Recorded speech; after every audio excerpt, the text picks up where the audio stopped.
ऐसा कहते हैं कि भाई धरती पर एक बार एक राजा आए, उन राजा का नाम था बलि। क्या नाम था? राजा बलि बड़े सूरवीर आदमी थे। राजा बलि ने पूरी धरती जीत ली और पूरा आसमान जीत लिया। राजा बलि जितने सूरवीर थे उतने बड़े दानवीर थे। सूरवीर थे उतने बड़े क्या थे? दान। अब राजा बलि ने कहा कि धरती जीत ली, आसमान जीत लिया, अब अगला अटैक कहां पे किया जाएगा? स्वर्ग लोक पे किया जाए। कहां पे किया जाए? स्वर्ग के राजा कौन? इंद्र। इंद्र भाग के गए विष्णु के पास कि भगवान विष्णु, राजा बलि अटैक करने वाला है, बचाया जाए। भगवान विष्णु ने कहा पक्का बचाएंगे, ध्यान रखेंगे तेरा। भगवान विष्णु ने एक छोटे से ब्राह्मण का रूप धारण किया, वामन अवतार। कौन सा अवतार? छोटे कद का अवतार धारण किया और भगवान विष्णु धरती पर आए और आगे राजा बलि को कहा कि राजा बलि, मैं ब्राह्मण हूं, मुझे दान दो। राजा बलि दान के लिए किसी को मना नहीं करते। ब्राह्मण देवता मांगो क्या चाहिए? क्या? मुझे 3 पेर जमीन चाहिए। कितनी जमीन चाहिए? ले लो, कहीं से ले लो 3 पेर। लेकिन ब्राह्मण देवता थोड़ा ज्यादा मांगते, ठीक रहता, हाइट इतनी सी आपकी, पेर इतने 3 पेर में एक 4 जितनी जमीन ही नहीं आएगी। ब्राह्मण ने कहा कि नहीं, इतनी दे दो तो ही खूब है मुझे, तो ले लो, पूरी धरती मेरी है, पूरा आसमान मेरा, जहां से भला लगे वहां से ले लो।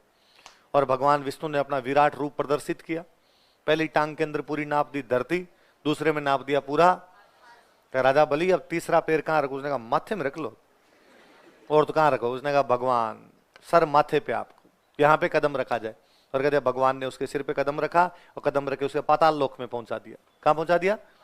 लेकिन भगवान विष्णु बड़े राजी हुए और भगवान विष्णु ने कहा राजा बलि यार, तुमने पूरा राज्य मुझे दान में दे दिया, मांग, मैं तेरी भक्ति से बड़ा प्रसन्न हुआ, जो मांगेगा वो मिलेगा। आपके या मेरे जैसा होता तो कहता है कि वापस दे दो राज्य। पर भगवान विष्णु ने कहा कि, राजा बलि ने कहा कि हे भगवान विष्णु, जिसने साक्षात परम पिता परमेश्वर को, जगत गुरु को साक्षात देख लिया हो, सामने देख लिया हो, विराट रूप देख लिया हो, उसके मन में अब अन्य किसी चीज को प्राप्त करने की लालसा, इच्छा, आकांक्षा कैसे हो सकती है? हे भगवान विष्णु, अब मुझे और कुछ भी नहीं चाहिए, आपके दर्शन हो गए, ये बहुत बड़ी बात। भगवान विष्णु ने कहा फिलोसफी नहीं, मांग।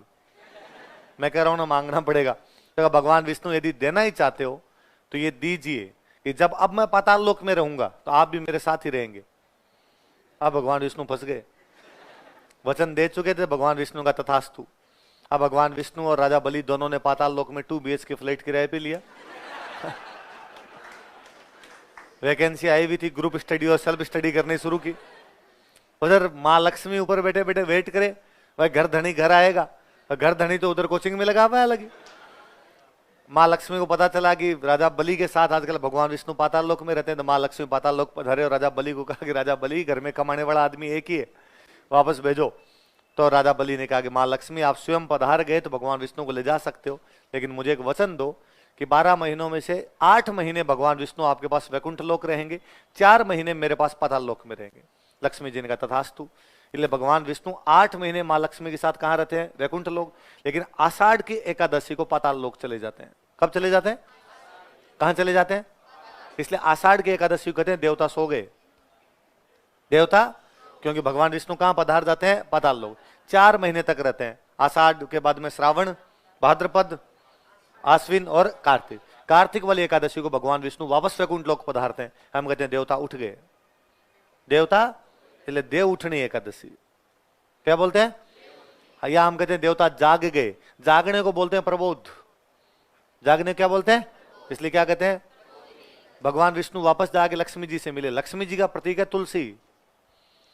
लक्ष्मी जी का प्रतीक क्या होती है? इसलिए इस दिन तुलसी और शालिग्राम की शादी करवाते हैं।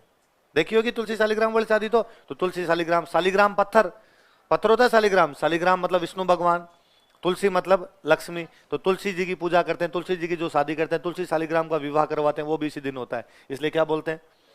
तो देवता सोते कब है? आषाढ़ शुक्ल एकादशी। देवता जागते कब है? कार्तिक शुक्ल एकादशी। इसलिए इन 4 महीनों के दौरान कोई शुभ काम नहीं होता। 4 महीनों के दौरान कोई शादी ब्याह, आचार संहिता लागू है ना। क्योंकि 4 में जब देवता ही नहीं जाग रहे और हम शादी ब्याह तमाम शुभ कार्य किसको साक्षी मान के करते हैं? देवताओं को। और देवता सो रहे हैं, फिर किसको साक्षी माने? इसलिए हमने कहा इन 4 महीनों में हम कोई भी शादी ब्याह, कोई भी शुभ काम। प्रैक्टिकल बात यह है कि 4 महीने बरसात के हैं, इसलिए किसान खेत के काम करता है, इसलिए उसको टाइम नहीं मिलता शादी ब्याह का। और फिर दूसरी बात, शादी ब्याह कब करेंगे? जब पैसे होंगे।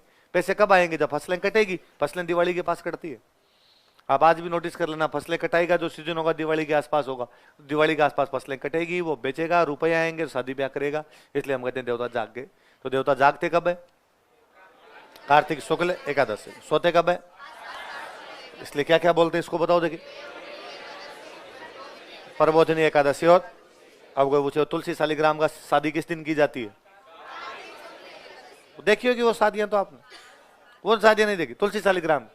अरे करवाते, शालिग्राम जी एक पत्थर होता है, पत्थर की तुलसी जी की ब्याह करवाते हैं ऐसे।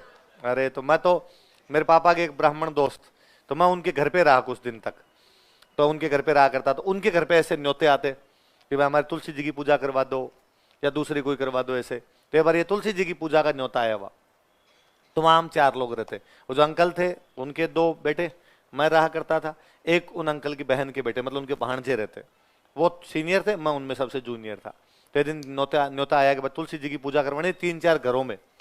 तो वो तीनों जा रहे थे, तो मुझे लगे कि तू ही चल, वो चल लेते हैं, ठीक है। तो हम चारों गए तुलसी जी की पूजा करवाने के लिए। वो जो सबसे बड़े बड़े भैया थे, जो भांजे थे, उनको ये सब पूजा पाठ थोड़े आते भी थे, मंत्र वंत्र आते। तो पहले घर के अंदर उन्होंने मंत्र वंत्र बोले, तुलसी जी का ब्याह करवा दिया, दान दक्षिणा प्राप्त की अपने। अगले घर में गए, 2 घरों में करा दी। अब तीसरे घर में करवाना था।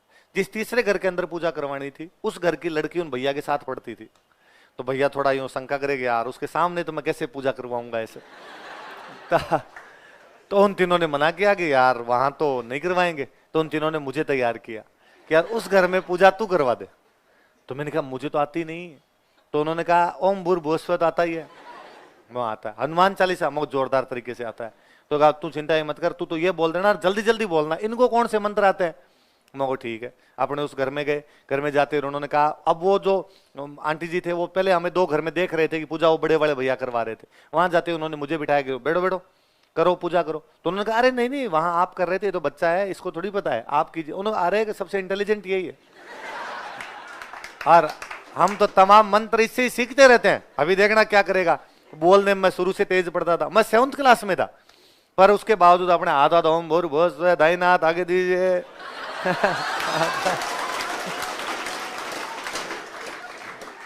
तुलसी जी का ब्याह करवाया अपन, ब्राह्मण होने का पूरा भूमिका अदा की, दान दक्षिणा प्राप्त की। तो मुझे तुलसी पूजा हमेशा याद रहती है। 51-101 मिले होंगे, अब याद नहीं मेरे को, पर उन भैया ने ले लिए होंगे कि वापस दे रहे, तू क्या करेगा इसका। तो ये तुलसी पूजा की जाती है। तो कौन कौन से दिन है बताओ देखे। देवउठनी एकादशी, प्रबोधिनी एकादशी, और अपने पुष्कर वाला मेला इसी दिन शुरू हो जाता। लिखो, इस दिन पुष्कर मेला प्रारंभ होता है। Pushkar fair is started from this day. इस दिन पुष्कर मेला प्रारंभ होता है। Pushkar fair is started from this day.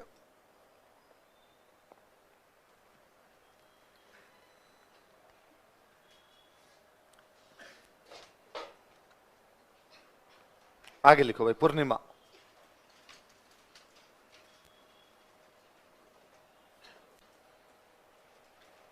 लिखो सत्यनारायण पूर्णिमा।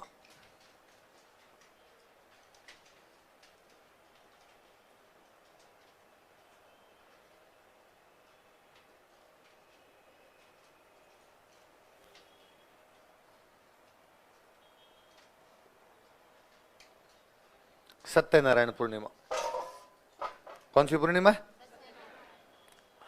इसको मेले लगते हैं भाई। कार्तिक पूर्णिमा का बड़ा विशेष महत्व है। कभी आपने नोटिस किया हो तो कार्तिक के महीने में सुबह जल्दी उठ के नहाते हैं, कहते काती नहान है ना।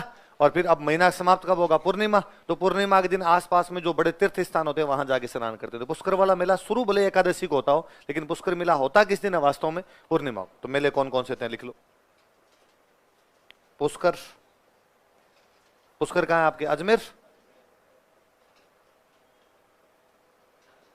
कोलायत, कोलायत आपके पड़ जाए बीकानेर,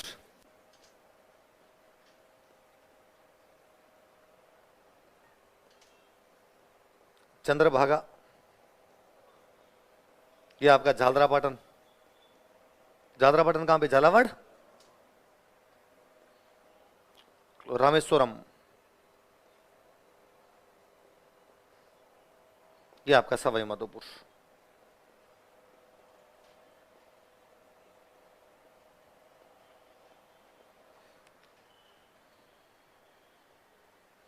कौन कौन से हैं बताओ देखिए। पुष्कर, कोलायत, चंद्रभागा और रामेश्वर। पुष्कर मेला कहां पे? अजमेर। कोलायत मेला कहां पे? बीकानेर। चंद्रभागा मेला कहां पे? झालरापाटन। झालरापाटन कहां पे? झालावाड़। और रामेश्वरम मेला कहां पे? सवाई माधोपुर। ये चारों मेले किस दिन होते हैं? कार्तिक पूर्णिमा कब होते हैं? कार्तिक पूर्णिमा क्या बोलते हैं? सत्यनारायण। चले आगे, चलो अगला महीना जो कार्तिक के बाद अगला महीना कौन सा? मार्गशीर्ष। कौन सा है?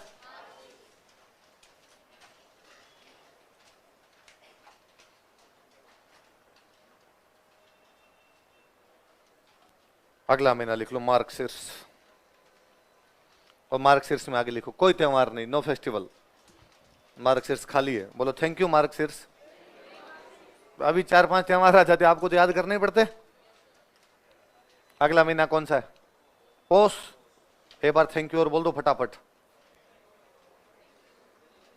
पौष में भी कोई त्योहार नहीं आता।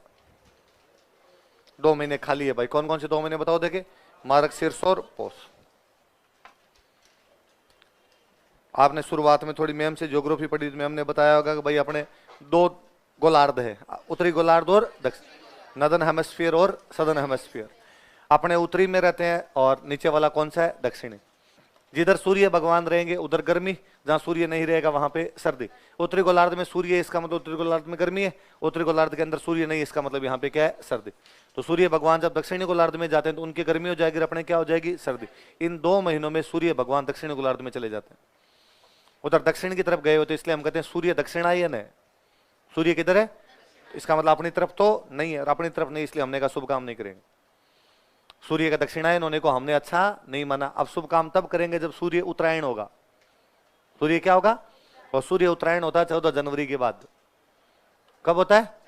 14 जनवरी के बाद। अपने जो 23.5 डिग्री उसको बोलते हैं कर्क रेखा, नीचे वाली जो 23.5 डिग्री उसको क्या बोलते हैं? मकर रेखा।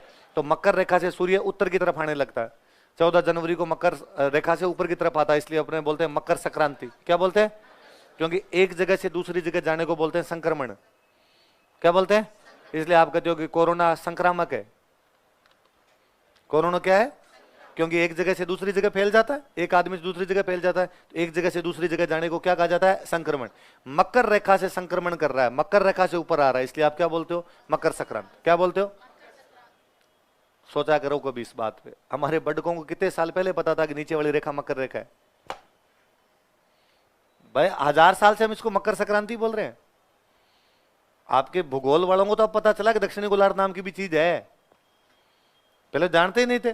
महाद्वीप का मतलब इतना ही जानते थे कि यार या तो एशिया है, यूरोप है, अफ्रीका, ये नीचे वाले तो पता ही नहीं थे कि इधर भी कोई महाद्वीप है क्या। अमेरिका की खोज तो कोलंबस ने की है, तब तक तो इसके बारे में, उत्तरी अमेरिका के बारे में नहीं जानते थे, दक्षिणी के बारे में तो क्या खाक जानेंगे। पर अपने वालों को पता था कि यार नहीं, नीचे वाली रेखा कौन सी है? मकर।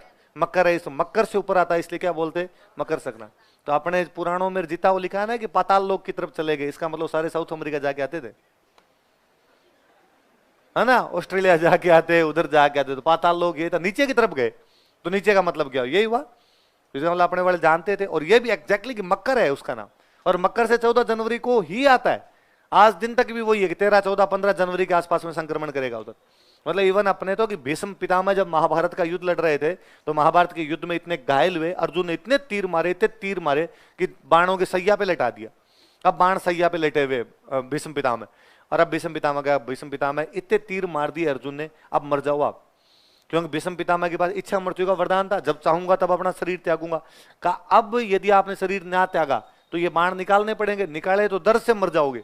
इससे अच्छा आप कही दो, खूब जी लिए, आपकी आंखों के सामने बेटे पोते पड़पोते मर गए, अब और जिंदा रहेंगे, क्या करोगे? मरो ना आप तो जाके। तो भीष्म पितामह ने कहा कि 2 महीने बाद मरूंगा। क्यों? क्योंकि अभी सूर्य दक्षिणायन है, जब तक सूर्य उत्तरायण नहीं आएगा मैं अपने प्राण त्यागूंगा नहीं, क्योंकि सूर्य का दक्षिणायन में होना हम शुभ नहीं मानते। 14 जनवरी के बाद में सूर्य उत्तरायण करता है, भीष्म पितामह अपने प्राण त्यागते हैं। इसका मतलब सूर्य के दक्षिणायन में जाने को हम अच्छा नहीं मानते। इन 2 महीनों में सूर्य दक्षिणायन होता है, इसलिए हमने कोई भी त्योहार नहीं मनाया। सूर्य दक्षिणायन में होता है, इसका मतलब सूर्य अपनी तरफ नहीं है, इसलिए इन 2 महीनों में सर्दी है। मिंगसर और पौ में ठंड भी तो पड़ रही है, तो प्रैक्टिकल ये भी था कि जब सूर्य आपकी तरफ नहीं तो ठंड पड़ रही है, ठंड में रजाई से बाहर निकलने का जीव नहीं करे, त्योहार कहां से मनाते? तो आप चुपचाप रजाई में बैठे रहे, मरने दो रहे, त्योहार व्यवहार बाद में मना लेंगे। आई बात समझ में? अगला महीना लिखो माघ।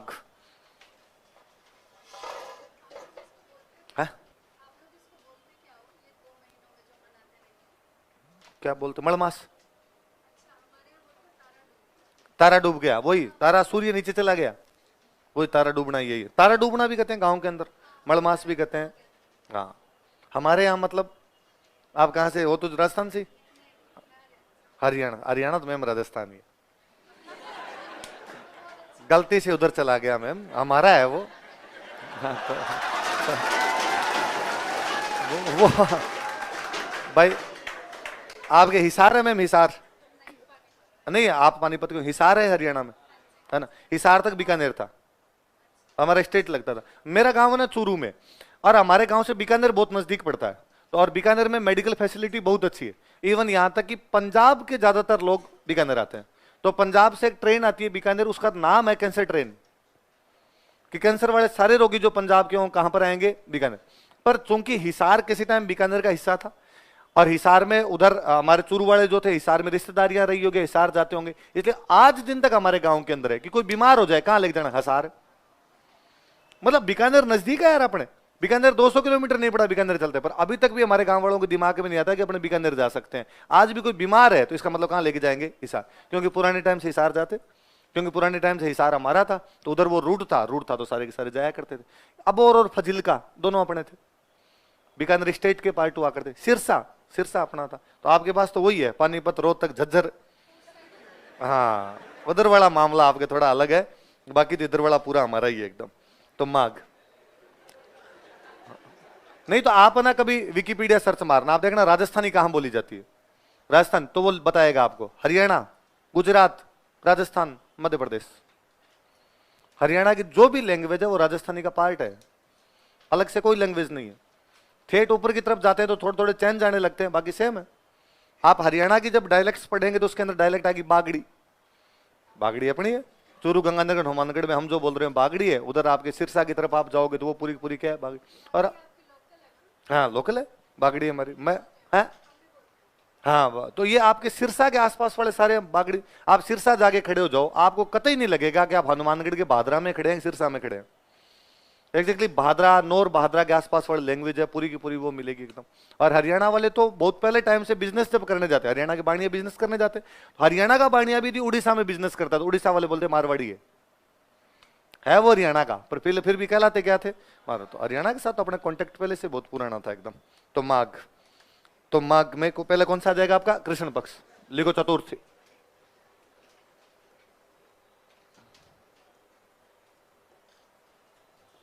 देखो वापस याद करो, मैंने बताया था कि चतुर्थियां हमेशा कृष्ण पक्ष में आएगी, गणेश चौथ को छोड़ के तो कृष्ण पक्ष में चतुर्थी आ गई। अब देखो सूर्य 14 जनवरी से आना शुरू होता है ऊपर की तरफ, पूरा आता तो नहीं है, धीरे धीरे आएगा। तो मिंगसर पौ में ठंड है, लेकिन माघ में ठंड तो पड़ेगी, पूरा आ जाएगा तब ठंड समाप्त होगी। और ठंड में किसके लड्डू खाने का जीव करता है, तिल के, इसलिए होगी तिल चौथ, तिल चतुर्थी। चौथ माता संकट हर लेती है, इसलिए हमने कहा संकट हरण चतुर्थी, तिल चतुर्थी या संकट हरण चतुर्थी।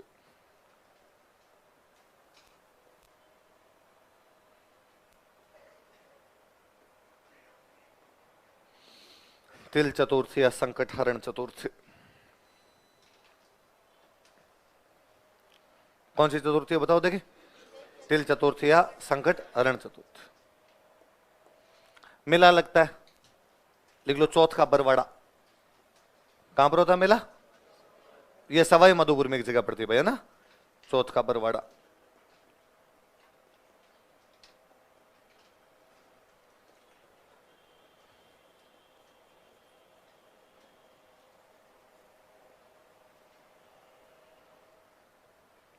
कहां पर होता है मेला बताओ देखिए, चौथ का बरवाड़ा, सवाई माधोपुर, लिख लेना कोष्टक में सवाई माधोपुर।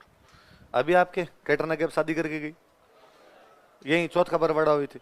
उपेंद्र जी अपना एसटीएम लगे हुए आजकल, कभी आए होंगे उपेंद्र सर तो क्लास में, या नीचे फोटो देखी होगी, 2016 में 5वीं रैंक थी उपेंद्र सर, आजकल एसटीएम चौथ का बरवाड़ा की। इस शादी से थोड़े दिन पहले इनको चौथा बरवाड़ा लगाया था। तो चौथ का बरवाड़ा के अंदर मेला लगता है, कौन सा, किसका, चौथ माता का, क्या बोलते हैं, तिल चतुर्थी या क्या बोलते हैं, संग।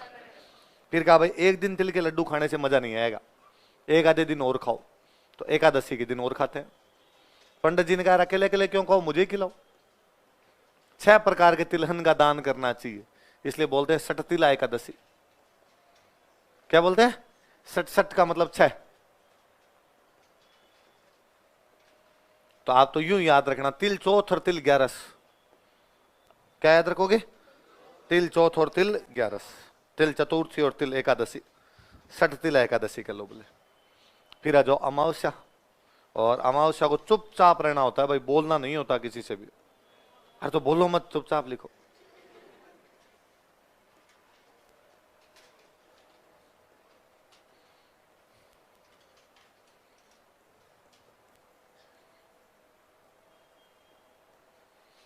मौनी अमावस्या, शर्तिला एकादशी बाद में कौन सी आ गई आपकी? मौनी। तो 3 हो गए इधर, कौन कौन से हो गए बताओ देखे? तिल चौथ, तिल 11, मौनी अमावस्या। दोबारा बोलो देखे, तिल चौथ, तिल 11। और मौनी अमावस्या वाले दिन कुंभ के मेले का शाही स्नान होता है, लिख लो, कुंभ मेले का शाही स्नान, royal bath of Kumbh fair. उस दिन फिर साधारण लोगों को नहीं जाने देते भाई, बड़े बड़े जो अखाड़ों के महामंडलेश्वर होते हैं वही भाग लेते हैं। फिर कुंभ मेले का शाही स्नान, royal bath of Kumbh fair. तो 3 कौन कौन से हुए दोबारा बता दो एक बार? तिल चौथ, तिल 11। चलो आगे चले, अब आ जाओ शुक्ल पक्ष। और एकम से नवरात्रे शुरू हो जाते हैं। इन नवरात्रों के बारे में भी किसी को बताना नहीं होता, चुपचाप करने होते हैं, तो चुपचाप ही लिख लो। गुप्त नवरात्र प्रारंभ, इंग्लिश में भी ये लिखना गुप्त नवरात्र, कोई हिडन 9 नाइट्स मत कर लेना।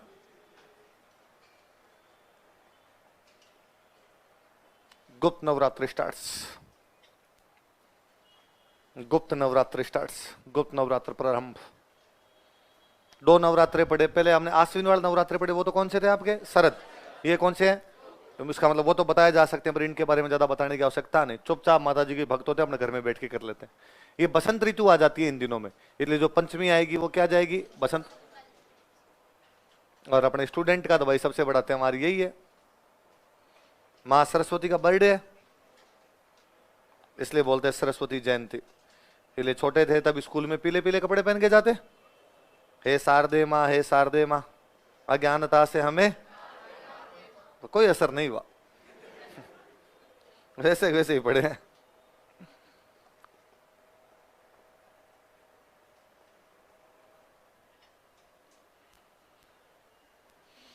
तो बसंत पंचमी या क्या होता है इस दिन? सरस्वती जयंती, माँ सरस्वती की पूजा की जाती है।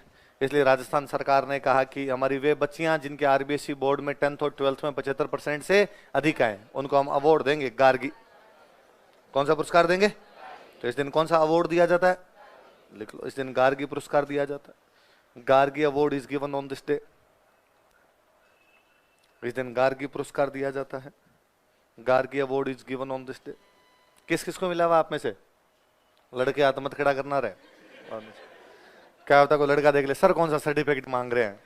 दोनों बार मिला सर, 10th और 12th में। तो कौन कौन से हैं बताओ देखे? गुप्त नवरात्रि, उसके बाद क्या आ गई? बसंत पंचमी। फिर आगे लिख लो इसके बाद में पूर्णिमा।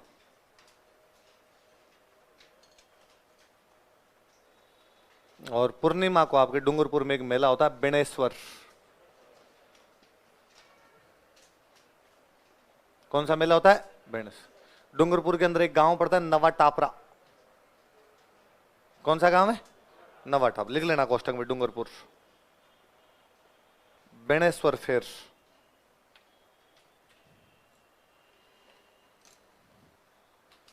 बेणेश्वर मेला, नवा टापरा। नवा टापरा कहां पे? 3 नदियां मिलती है भाई यहां पर आके, माही, सोम और जाखम। कौन कौन सी 3 नदियां मिलती है? लिख लो, माही, सोम और जाखम। जहां नदियों के संगम होते हैं वो जगह वैसे पवित्र होती है ना, और शिव जी का मंदिर बन गया तो और पवित्र हो गई। तो कौन कौन सी नदियों के संगम पर स्थित है? माही, सोम और जाखम। बेणेश्वर नाम से पता चलता है किसका मंदिर होगा? शिव जी। यहाँ पे शिवलिंग लगा हुआ, पर वो शिवलिंग टूटा हुआ है, खंडित शिवलिंग है, लिखो। यहाँ खंडित शिवलिंग की पूजा की जाती है। Broken Shivling is worshipped here. यहाँ खंडित शिवलिंग की पूजा की जाती है। Broken Shivling is worshipped here. यहाँ खंडित शिवलिंग की पूजा की जाती है। Broken Shivling is worshipped here. किसकी पूजा की जाती है यहाँ? खंडित शिवलिंग की पूजा की जाती है। Broken Shivling is worshipped here. अच्छा, कहा जाता है कि भाई एक बार कोई एक किसान था, उस किसान के पास में एक गाय थी, वो सुबह सुबह अपनी गाय का दूध निकालता और फिर उसे जंगल में छोड़ देता। यही होता है गाँव में, दिन में दूध दुहा और बाद में छोड़ दिया, खेतों में चरचुरा की गाय अपने आप आ जाती है बाद में। शाम को एक दिन गाय वापस आई, वो दूध दुहाने के लिए बैठा, लेकिन गाय के दूध नहीं। तो उसको लगा इसका मतलब बीच में कोई ना कोई गाय का दूध निकल गया। अगले दिन वापस चेक किया, वापस सेम घटना हुई। तो उसने तीसरे दिन कहा मैं पीछा करता हूँ, और तीसरे दिन उसने गाय का पीछा किया। पूरे दिन गाय जंगल में चरी, कोई भी गाय का दूध नहीं निकाल रहा है। शाम को गाय घर की तरफ आ रही है, घर की तरफ आ रही है तो गाय अचानक चुपचाप एक जगह पे रुकती है और रुक के वहां पर अपना पूरा दूध गिरा देती है। अपने आप गाय का दूध गिरता है। तो उसे लगा रही है क्या कोतक है, दूध कैसे गिर रहा है। तो वो आगे की तरफ आता है कि क्या है यहाँ पे दूध क्यों गिर रहा है। गाय जैसे अपने मालिक को देखती है, गाय वहां से भागती है। कहते गाय जहां पर दूध गिरा रही थी वहां पर एक शिवलिंग था, वो शिवलिंग पर अपना दूध चढ़ा रही थी। शिवलिंग पे दूध चढ़ाते दुग्धाभिषेक, लेकिन गाय ने मालिक को देख के भागी तो गाय का खुर लगा शिवलिंग टूट गया। उसने आगे गांव वालों को कहा यार वहां शिवलिंग है, धरती में गाय अपने आप दूध चढ़ाती है। गांव वालों ने कहा जैसा भी है भले टूट गया, हम इसकी पूजा करेंगे। तो खंडित शिवलिंग की क्या होने लगी पूजा। बाद में संत माऊ जी वे एक डूंगरपुर में बहुत बड़े संत हुए, उन्होंने यहाँ पर ये बेणेश्वर धाम स्थापित करा दिया, मंदिर बनवा दिया था। लिख लो, संत माऊ जी ने